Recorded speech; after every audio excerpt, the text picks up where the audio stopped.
Okay, maing mudto na usab kinatuntanan Luzon, Visayas, Mindanao. Mayong mudto Philippines, may mudto world, may mudto universe. Ada na punta mga gala din ang atong tulumanon sa kahanginan CONA Catechesis on Air. O ako lang gihapon kini inyong ubos nga alagad Reverendo Padre Edwin Academia Acab. Abino adlaw na usab karon usab tarong adlaw may gala. Pizza 27 na kini sa bulan sa tarong bulan na Hunyo. Kumusta naman mga gala no? Naghinaot kita nga naam kitang tanan sa kapiskay sa pangluwas ni ining kamudtuhon. Abino ato dengan timbayaw of course ug may mudto ang atong talahurong obispo, Bishop Julito B. Cortez, ang atong station manager, si Father Rama Ata, ang akong mga kaigsuunan, no? Labi na gayud si Inday Preachy, no? Kamusta namang nakadiha Inday Preach, no? Ang akong partner usab na ining atuag pagpahigayon ining atuag video showing, no? Sa atuag kining programa, si kining gitawag og kining historic catechesis on air. Abino mo tarong gala no sorry kita sa ato ang saint of the day no nya pangayoon nato sa Ginoo nga unta no tagaan kitag mayong lawas ni ining kamudtuan. Abino ang ato karon nga santo nga atong pangayuan karon og hinabang ni ining ato nga programa mao si San Cirilo sa Alejandria, Saint Cyril of Alexandria. Kuan ni siya Bishop and Doctor of the Church. Gani, dako kay sa gitawag ikatabang sa pagpalambo sa pagtulunan nga Katolikanhon, no? Gani aduna siya mga commentaries and treatise on the Gospel of John and Luke and ang Pentateuch. Unya, gideklara siya ni Pope Leo XII atong 1882 nga Doctor of the Church. Karong adlaw mahigala ihinumduman nato ang lain na pong patron sa Katolikong simbahan nga mao si San Cirilo sa Alejandria.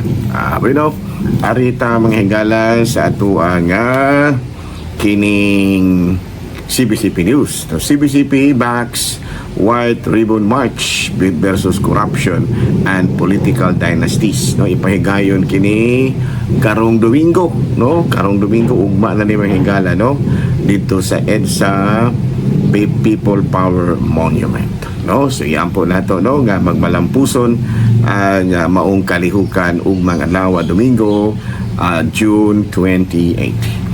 Pero balita gikan sa Vatican, popes at audience, let us be transformed by the Eucharistic mystery. Nga sa ato pa sa ato ang pagsimba, pangayoon ginato sa Ginoo sa muna gitudlo ni Pope Francis, no? Ani Pope Leo, no? Nga mabag-o kita pinaagi sa kanunay natong pag-attender sa misa, ni Eucharistic mystery, mini mystery. Abino padayon ta manghigala sa ato ang mga buhatono ni ining kabuntuhon o padayon kita sa atong mga gimbuhaton. Abino ari na ta mahigala sa ato ang catechism. Okay, no? Unsa may atong topic karon? Of course, no? Ang atong topic karong adlaw gagahapon kuan man to devotion to Mama Mary, no? Our devotion to Mama Mary. And of course, atong giisgutan ang punto kabahin sa papel ni Mama Mary sa salvation history, no?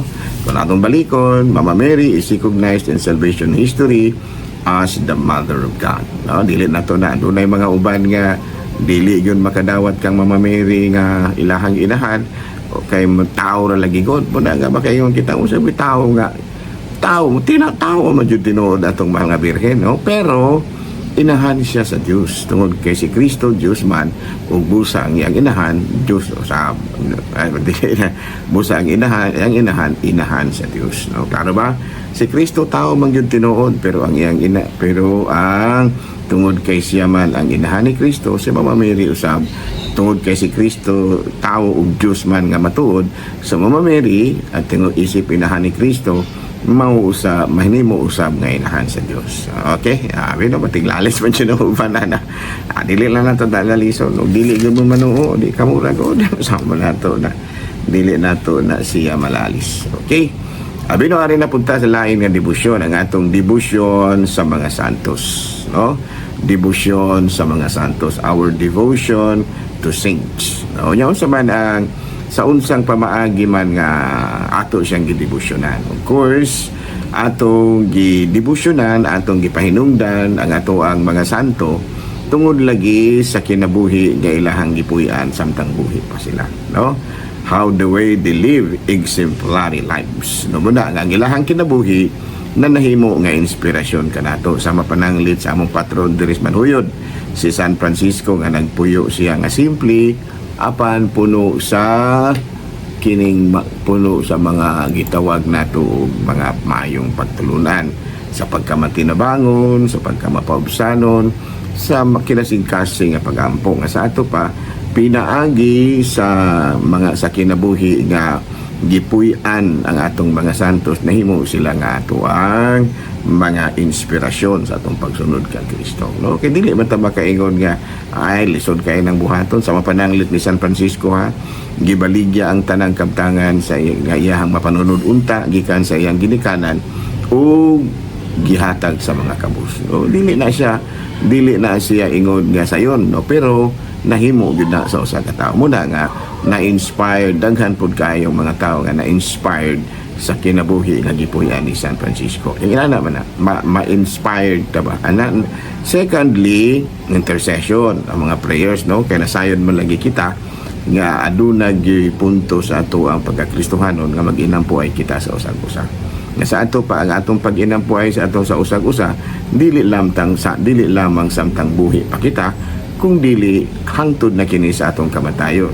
Kung itugot sa Ginoo nga makasulod kita sa gingharian sa langit sama sa mga santo, muna nga dito sa langit ada na mga santo nga nagampo sa balag kanato kay mao man lagi na ato aga buluhaton isip mga Kristohano, no?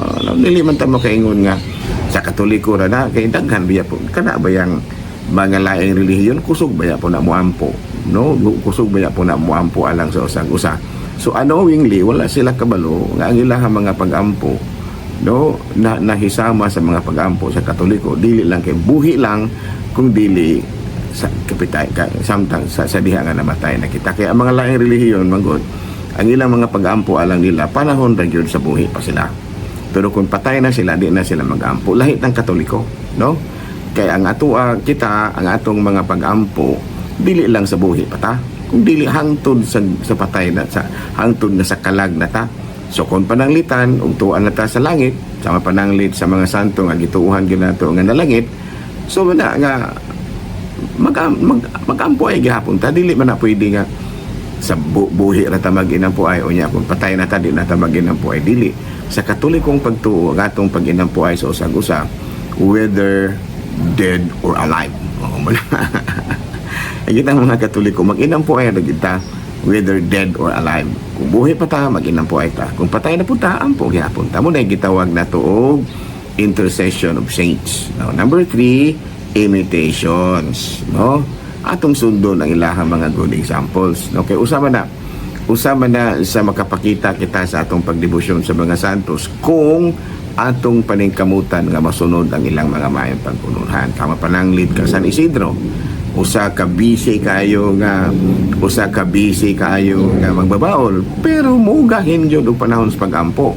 So ang kinabuhi ni San Isidro angay yung sundon sa mga magbabaol. Muna siya patron, siya laguna, no? Nga kamuda ang mga magbabaol bisan unsa naman lang mo kabisi mugahin jud mo panahon sa pagampo. Muna ingana na imitation ba, no? Sama pananglit ni Kuan San Pedro, San Pablo, mga patron sa mga mananagat. Punta pa sabot, ang mga mananagat gitudluan pinaagi sa kinabuhi ni ining duruha nga unsa man, no, nga kining mag-ampo gyud bisan sa inyong kabisi, gabisan kamo mo sa dayon ninyong gikan paingon sa kining uma gikan sa inyong panimalay paingon sa pagpanagat, ampo gyud mo pagikan palang daan di pag-uli ampo na pod ngano man tungod kay inyong gipakita nga bisan pa sa inyong kakinabuhi nga mananagat anaa gyud gihapon ang inyong pag-ampo dead or alive. Kining pag-ampo kini go mga laing relihiyon murag ang ilaha pag-ampo ra dead asa na pagampo ra gyud alive. Pero kung dead na di na kita ang Katoliko lahi. Bisan kung patay na ta mag-inampo ay gyud gyapon ta. Amen. Okay, ako muna akong buhaton.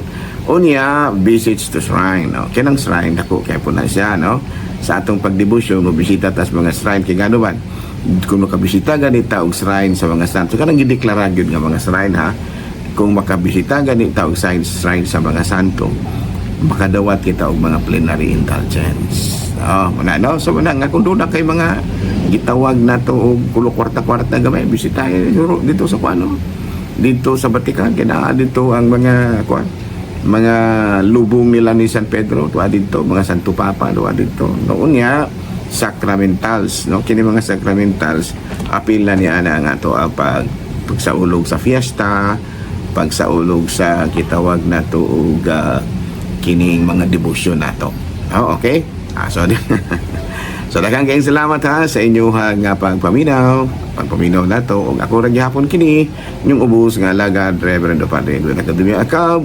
Manamilit daw sa kaninyo o manalangin ka na ang Diyos nga makagahong tanan. Amahan, Anak, Espiritu Santo, Gunung, Pilipinas.